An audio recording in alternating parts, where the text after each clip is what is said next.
Voilà. Félix Tshisekedi amema Congo wapi? Félix Tshisekedi azomema Congo bisika ba Congolais nyonso balingi. Félix Tshisekedi azomema Congo bisika mukili mobimbe yebi que Congo il faut ezala un pays émergent.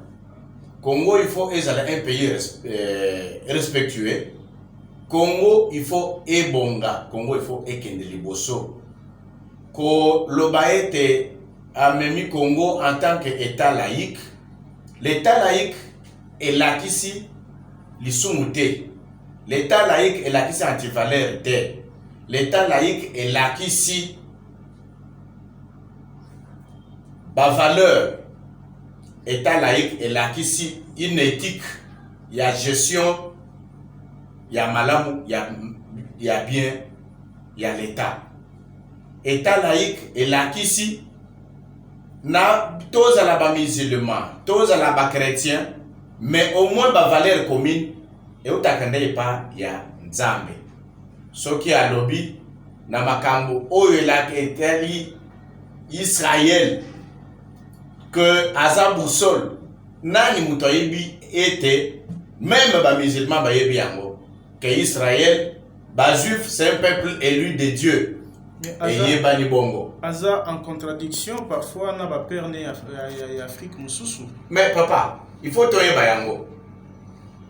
Félix azali les États-Unis en tant que premier vice-président de l'Union africaine. Aza na États-Unis en tant que président congolais. Président chef de l'État Yamboka Congo RDC. Il est à la recherche du bonheur des enfants du Congo. Parce que pour répondre effectivement, la mission au Congo, en tant que gâchette, il y a développement, il y a Afrique, il faut que le Congo est bon d'abord. Ce qui Congo est bon, et couper sa impulsion, il y a Afrique. Il faut caresser Donald Trump dans le sens du poil, il y a poser position par rapport à il y a Bitumba Oizalaka Israël en Palestine. Nani mutosi akenda epa ya moninga pour lui rendre visite nanda ku ya muto bandofinga muto. Ba Congolais sont habitués na ba immaturité politique. Pour na batumusus les mal intentionnés, il fallait Félix Alobandeni. Afinga Donald Trump albano biso toza prena yote biso tolingi politique no wana te. C'est un point de vue. Tant au régime il y a 18 ans, Basali marche na Hezbollah, na djihadiste, bolobaka eloko. Mutumoko alobaka te. Ba banque moko eza awa. Ezo fournir ti lelo. Ezo fournir ba mbongo banini na Moyen-Orient kuna. Mais c'est un choix. Nous devons prendre ce choix au sérieux. Amérique, c'est une grande puissance, c'est un pays ami. Tozo Kenda Bongo et l'Israël, pour ceux qui ne le connaissent pas, a très expérimenté na Makambo Italie, renseignement, espionnage, ainsi de suite. Mais il y a Tozo de la Hawad. Tokote renseignement d'Abisondengini, un renseignement par terre, un renseignement au profit à Moutuka Moko. Nous, tolingi to lungwa tosi to lungwa écoute nous tosi to sali déjà pas na Félix au culte de personnalité te mboka na biso makambo ya prince alobi te biso no so ba collégien te yango batba koloba que entre les États-Unis et Kabila Félix a fait les choix. Bien sûr, Félix n'a pas fait le choix. Kabila c'est un Congolais comme tous les Congolais. Kabila biso ne to pesa ye musala. Kabila yakana musala ta ba Congolais ne ba pesa musala lokola ba pesa Félix. Musala wana esili to lebi bon vanda nano repose-toi. Oye trop jeune vanda. Malheureusement tant que tu as ba jeune beta ba ka bongo, il suffit qu'il s'entoure na ba vautour et au moins makambo et bébé. Il s'est entouré de vautours. Yemo ko alobaka yango. Azaki atana 5 personnes te. Alobaka yango. Ba vanda sikoyo makambo est changé. On veut une renaissance. on veut façon mususu ya kotala makambo na mboka na biso. Effectivement, pour les intérêts du Congo, pour les intérêts du peuple congolais, il fallait que Tshisekedi a choisi Kabila. Mais il n'y a pas longtemps, Boubanda Olobano, c'est marionnette de Kabila, non? Les lots il doit se démarquer. C'est ça la mission de Tshisekedi. C'est ça la vision de l'UDPS. C'est ça même c'est ça même la vision, le projet de société. Il y a des makambo et bonga, Congo et bonga. Il y a un autre banda qui coule. André, aller à tout dans le rubrique et interpellation, il y a un cadre et AFCC, ils allaient harcèlement politique, ils allaient makambo oyo, ils n'ont pas ni pendiate na partenaire, on allaient sincère, donc on pas Félix Tshisekedi, président de la République, ndenge a renoncé qui signature na Genval, si j'ai bonne mémoire, et que vous allez appeler encore que FCC cash. Et Tshisekedi, pour na kobandela wana, na volonté na ye moko, alungwaka na nini ya Genève te. Bisonde tolobaka, 48 heures, retire ta signature. Pas cette signature, et banda engagé biso. C'était une signature arrachée par les adeptes des multinationales. Les Congolais ont un deuxième complot contre la République. Et c'était ça la vérité. Comme le ayokaka, ayokaka, ayokaka a retiré signature. Tozongina sorti ya Ndeko Atundu. Ndeko Kadhafi. Baoy bako pesa baleson na mboko oyo. Batrokola pro Ndeko Atundu. To banda na gestion na etanga zaka na Zekemi na Lubumbashi. So to ningi tolo. Bawo so bolingi bo fine, bo comprendre que Ndeko Atundu alungula tina ampul na ndako abanda loger.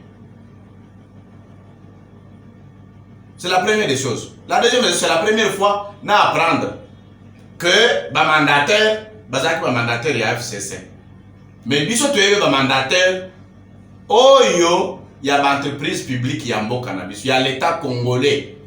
Bazalaki basali ya l'état congolais. Voilà tant tolobaka que FCC tout tourne autour du prince.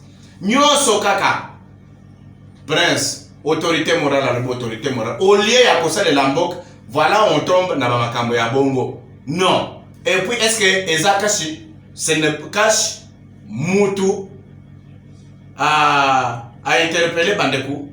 Ezakashi, c'est la justice. C'est comme ça qu'un pays fonctionne. Oui, Bandekou Atundu, Baza habitué, Outa, Mobutu, n'a pas système Moko Boy. Il y a que tout doit dépendre de l'homme politique. Non. Là, aujourd'hui, Ndeko Félix Alingala qui s'abisso que le pouvoir est mutu asa la bisika azali. Ba pesio makoki, ba pesio ba compétence, oza justice sala musano ya justice. Ba magistrat ba to ba interpeller bandeko. Par rapport ya groni, biso no sto telemaki awa. To linga ku to sala ba marche pona makaba ba so mouton. Ba nani ba construire ba so mouton. To si to lobby yango. Mon autre président Aïe, président Kabunda Alobaka. Quel que soit le poste, mbongo aleta eza subongo ya olia bongo bongo lokola mbongo ndeba banda olia so Mobutu so Kabila non. Et va dénoncer peu pression sur les magistrats. Même le chef de l'État a dénoncé là, mais qui font la pression sur les magistrats. So total bien ça de Kabi sur FCC parce que bango bazo ba mandataire na bango. Toke ne pas bazo inciter ba communauté na biso moko obino boza ba embe bo ken lokola bakangi directeur ya OVD azande kuna bino bo sala makelele non. Les antivaleurs, tozo combattre yango tina au dernier retranchement. Donc Soubaka moi parce que le programme on est là qui pilotait la présidence de la République alors que kuna ata mututa azali inquiété. Or ceux qui mbeba ezali et utinde kuna place nzongo ezalaki. Mais ndeko nangai. Place nzongo ezalaki yo ye pananga. Na émission bon ngana zana projet nanga boy. Lokola yoza expert ya construction salelanga musala oyo okeye oboye kosala musala oyo bapesi yo ozwi mbongo construire bandako, ozwi mbongo tili bana na poto bakoma bakombataba ya nzongo eza wapi? Yo mutu bapesi oke na yango BBC, c'est un abus de confiance. Tous ces gens là qui sont là, Ezra Blatner, Ezra Ndekunabisho à OVD, Bazan Naponani, Office de route. il y a office de route plutôt, Bazan Naponani, c'est pour Abi. Alors, confusion aux Ezali, partenaire vice-ministre de la justice, vice-premier ministre de la justice, Ezali vraiment qu'au résultat dans une potoko qui descend vice-ministre na prison Yamakala, Ezali qui en accordé na titulaire naé. Bon, dossier ya vice-ministre ya justice na titulaire naye na yo qui est na Top Congo, tout à fait vrai que parce que tant on a yo qui vice-premier ministre, vice-ministre, alors c'est sur l'instruction du chef de l'État. Ake ponani akei kota la bazo bandor bazo maltraiter les deux prisonniers ou les deux détenus plutôt. Babanda maltraité, il est crié, na maltraitement, ils sont malades. Mais curieusement, tant bakei, ils sont en bonne santé comme tout le monde. Ba maltraité, bangote, ils sont là en train d'attendre que leur sort soit fixé.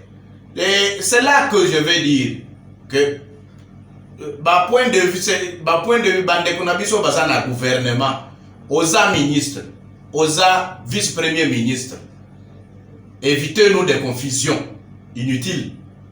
Kokanisa non, lokola akekuna mutu aidepes, il faut ngari lokola naza mutu akasi nabe. Il n'y a pas de ministre de casse, il n'y a pas de ministre de FCC au gouvernement. C'est le gouvernement du Congo. Et ça doit être dans la tête. Mais quand j'attends des sorties médiatiques, il y a vice-premier ministre en train d'accuser son vice. Bon, comme si il y a au départ, moi, quelque chose est sali. Mais à obtenir une mission à l'insu, à titulaire d'année comme si Azaki en voyage. Mais effectivement, on a dit qu'il est en voyage. L'intervention dont on parle, lui-même a dit qu'il est en voyage. Et quand il est en voyage, il faut qu'on stoppe tout. Au préalable, informé quand même.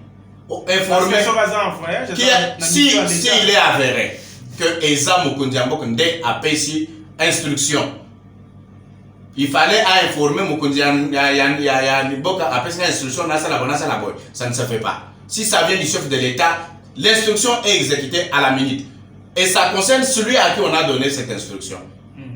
Ce n'est pas un vice-ministre, un vice-premier ministre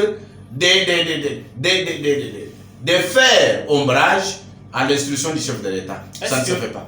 Continuité na bango na kati ya cabinet wana bako harmonie kozala pour la suite. Le plus important est ça basala musala ya l'État. Je ne vois même pas, il n'y a pas divergence entre bango. Baba Mikolo, les deux baba juristes et des bons juristes. Je connais bien Maître Bernard qui est vice-ministre, je connais bien le vice-premier ministre. Je crois que il n'y a pas de divergence. Mais surtout qu'il y a divergence, il faut se dépasser.